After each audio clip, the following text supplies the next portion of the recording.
હવે વાત કરીએ ભવ્યાતિ ભવ્ય રામોત્સવની તો 22 જાન્યુઆરી અયોધ્યામાં ભગવાન શ્રી રામના મંદિરની પ્રાણ પ્રતિષ્ઠા થવાની છે, જેને લઈને સમગ્ર દેશમાં ભક્તિમય વાતાવરણ જોવા મળી રહ્યું છે। જે માટે અયોધ્યાથી નીકળેલ અક્ષત કળશ યાત્રા દરેક જિલ્લા અને તાલુકામાં થઈને પસાર થઈ રહી છે।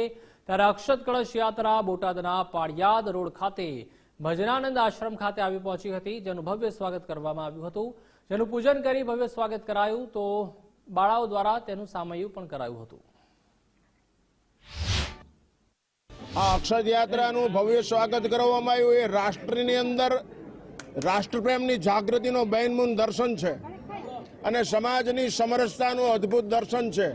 સમાજ એક છે રાષ્ટ્ર માટે, ધર્મ અને સંસ્કૃતિ માટે, એટલા માટે આજ આ બધા 18 આલમ આજ અહીંયા આ આખા સમારંભની અંદર છે। આમાં કાંઈ ભેદભાવ છે જ નહીં।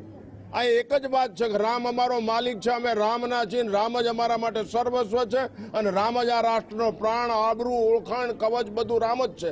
રામ ચિત્તને આરામ આપે, બાકી બધું હરામ છે।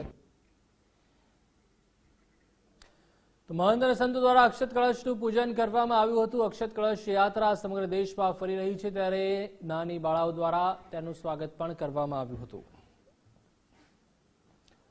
તો આશ્રમમાં અક્ષત કળશ આવી પહોંચતા તેનું ભવ્ય સ્વાગત કરવામાં આવ્યું હતું અને ભવ્યાતિ ભવ્ય રામ મંદિર જ્યારે અયોધ્યામાં બની રહ્યું છે, ત્યારે 22 જાન્યુઆરીએ રામલલ્લાનો અભિષેક કાર્યક્રમ પણ યોજાશે।